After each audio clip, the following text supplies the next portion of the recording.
You know, I've known Mark for nearly 33 years, and in all that time, I don't think I've ever seen him look this terrified.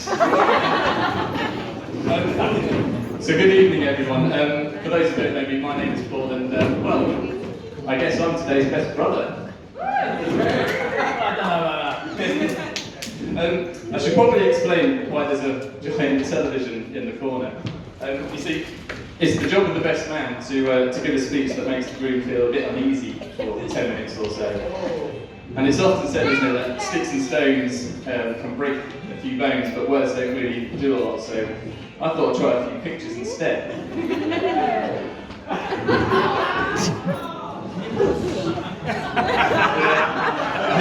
I hope you're sitting comfortably, Mark, because there's a lot more.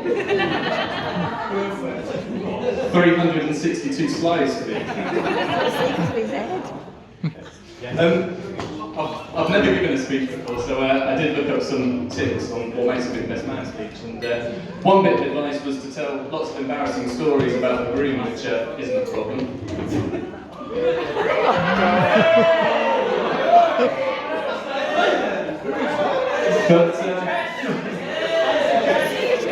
But on the other hand, as Mark alluded to, I do have to be a bit careful not to embarrass him too much, because he's my best man next year. And I am petrified of what he should say about me. Plus, he did already suffer a fair bit on his stag weekend.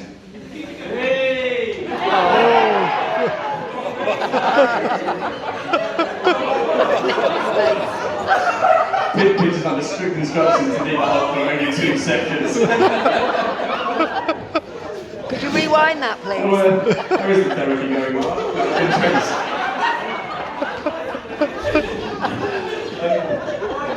One website I looked up said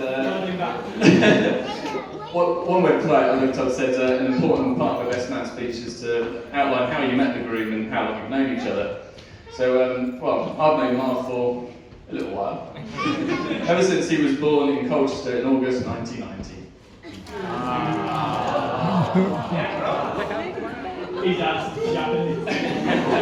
I was only 3.5 myself, but even then I was smart enough to know that this newborn baby might be a potential threat. See, no longer was I the youngest child who could get away with pretty much anything. No, that prize baton had now passed on to him. And oh, how he made the most of it. Amongst many crimes, one of the most callous was when Mark melted my favourite Mr. Bean video after leaving it next to a hot radiator. Now, I think we can all agree that destroying such a classic masterpiece warrants a strong sentence. So, I punched him really hard in the arm, making him cry. And so, who got in trouble? Me. On another occasion, he got hold of my prized 96 Premier League sticker album, which is the pride and joy of any schoolboy growing up in the 1990s. And I've been really careful to stick in all the stickers just so that they align perfectly. And then Marv came along and did this.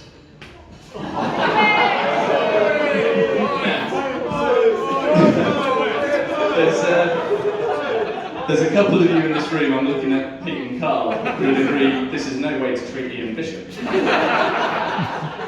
And so again, I got told off for retaliating while Mark's crime went totally unpunished.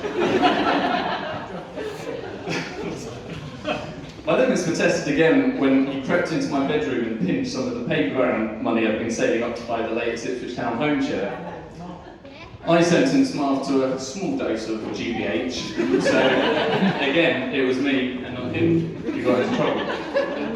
This recurring theme continued throughout our childhood, Mark committing heinous crimes and me retaliating.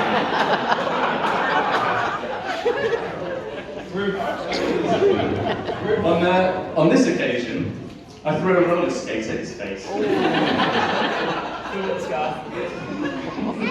I can't remember what prompted this, but I'm sure it was deserved, and like he says, he reckons he's still got the scar. I can't see it. Don't feel too sorry for him though, because like me, Mark can himself be a bit of a badass. Next slide, please. Always wanted to say that. Next slide, please. During one lunchtime at primary school, my friend Anthony started taking the mick out of Marv quite a bit. But it's fair to say he picked the wrong day. I can't remember what Anthony had said, but I will always remember what Marv did about it. He didn't say anything back. Instead, he just calmly reached into his lunchbox, took out a tube of yogurt, ripped open the top, leant forward, and squirted it all the way down my friend Anthony's pristine school uniform. I remember Marv being quite pleased with himself that day.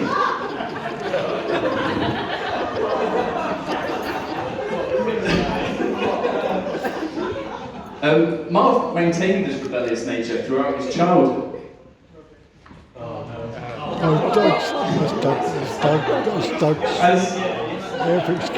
As many here will know, our grandpa has always taken a great deal of pride in his model aeroplane collection and would regularly enter them into competitions.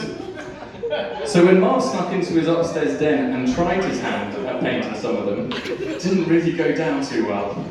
He made a right pig's ear out of it, and to make matters worse, he even forgot to wash the brushes afterwards, so they ended up having to be chucked in the bin, and they were quite expensive by all accounts. Now, he did get into trouble for that, which for me was lovely to see. Next slide, please.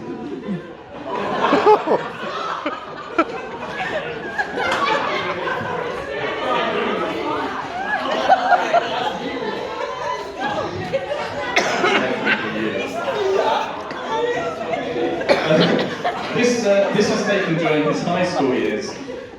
One day during half term, he waited for Mum to leave the house before buying a load of hair dye products and bleaching his hair without asking her. As if she wasn't going to notice. And we don't know for sure, but as you were saying, rumour does have it that he was helped by the family's other rebel child.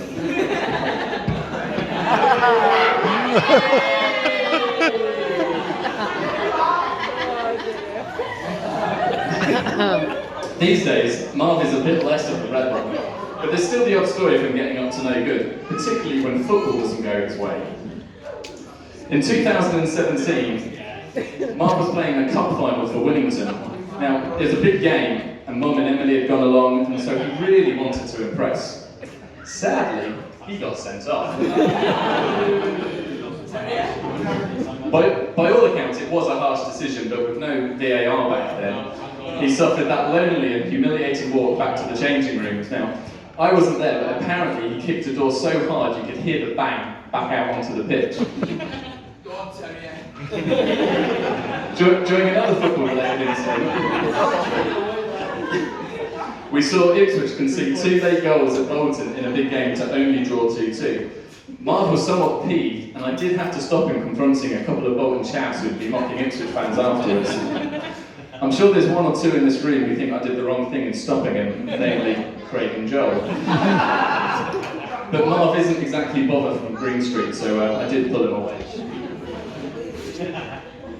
There's more I could tell you, but frankly, we'd be here until the next global pandemic.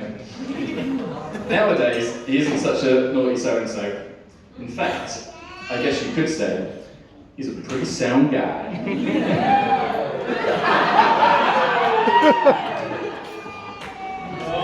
So much so that he's now sat here next to his pretty sound wife, the newly married Mrs. Emily Wyatt.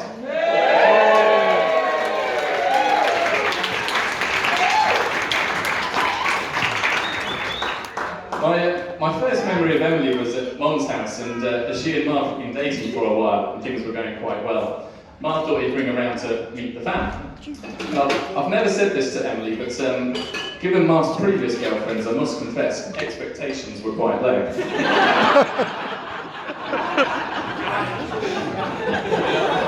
Marv is really panicking now about what the next slide's going to be.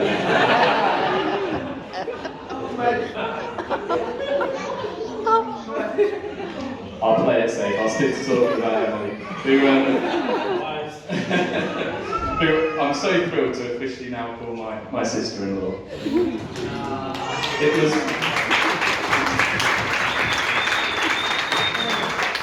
It was pretty apparent soon after meeting Emily that she and Marv were quite simply made for each other.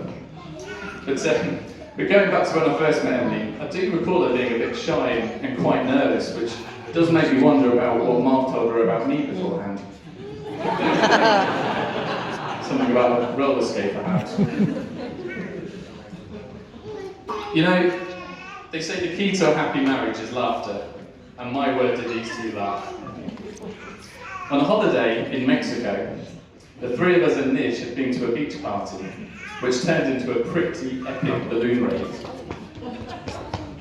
Yes, we did take our mum to a balloon race, and quite the party animal, I have to say. Stayed out until 1 a.m, 2 a.m, we were quite proud.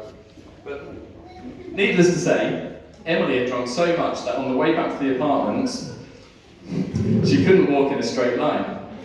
And she ended up falling over onto a balloon, making it go.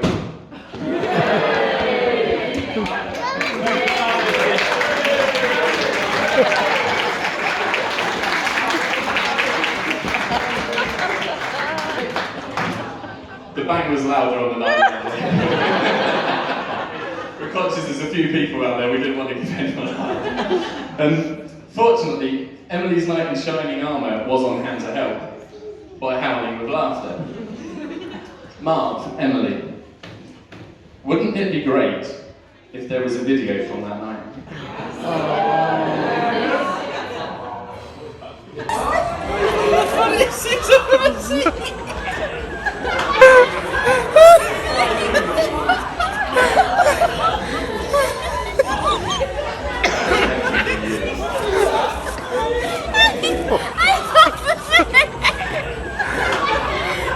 Smile for the camera!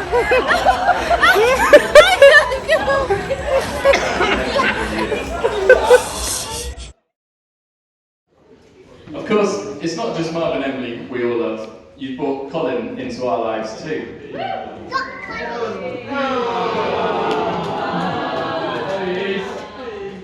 And Emily, if Marv loves you even a fraction of the amount he loves Colin, then you are going to have a lot of happiness.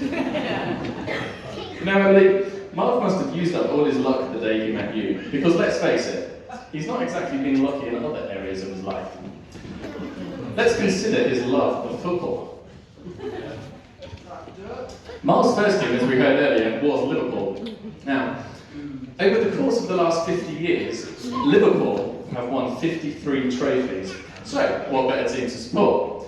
Of course, Marv supports them in a 2-year spell in which they managed to win absolutely nothing.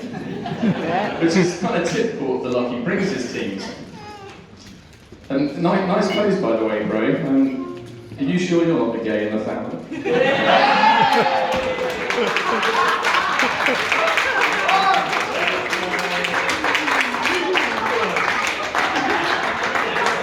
That very nearly was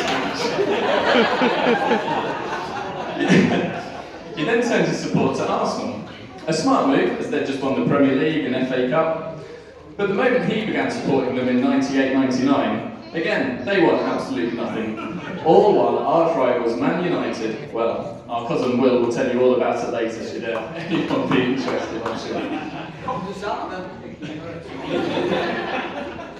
By 1990-2000, as we heard earlier, our dad Tim and Mo felt that Marv was emotionally prepared now for the disappointment of football, and so started to take us to see Ipswich Town. At first it was a great experience. We went to Wembley, Highbury, the San Siro, Milan, following the mighty Blue Army. And having switched his allegiances twice already, this time Marv stuck with Ipswich, which is perhaps why they have also now won absolutely nothing ever since. Now, English football was bringing Marv no joy, so he started watching American football. Was it the Eagles who were supporting Marv at this year's Super Bowl? And what happened? Maybe you could support Norwich for a bit. Even though he turned Ipswich rubbish, I still love nothing more than waking up on a Saturday morning and going to an Ipswich game with little bro. My only regret is it could have been something me, Marv and Emily could have done on a regular basis together, but I think Emily's still having therapy from the one time she did come along. She made it look like she's having fun in this photo when we went to Blackburn. But when the referee denied Ipswich a clear penalty and I went ballistic, I think she decided there and then that that would be the first and last time she'd be coming to an Ipswich game with us.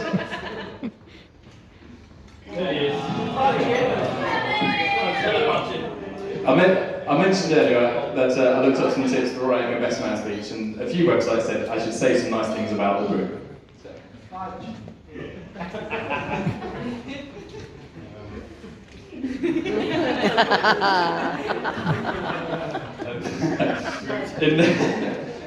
In all seriousness, this was actually quite easy. It's fair to say we were all a bit concerned about Mark's life prospects when his Year 1 school report said that he spent most of the day deliberately breaking his pencil so he could go and sharpen it at the bin. All a bit worried. But in fairness, Marv, I actually don't think you could have turned out any better than you have. Everyone you meet just seems to instantly love you, and you've gone on to have a fantastic career, gorgeous home, awesome mates, and now the most incredible wife in Emily, who really, genuinely is the best addition to our family that we could possibly imagine. No one in this room has any doubt that you are going to be the most terrific husband. Just look at how Emily came home drunk one night and you'd been thoughtful enough to leave out a glass of water and 2 paracetamol when she got home, just so she wouldn't have such a bad hangover in the morning.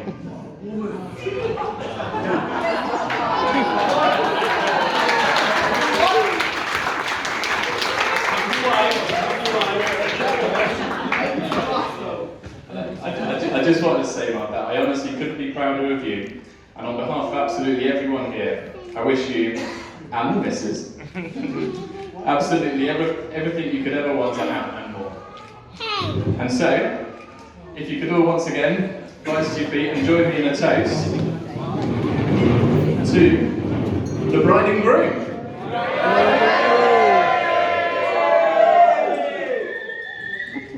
And thank you very much to my assistant over in the corner there.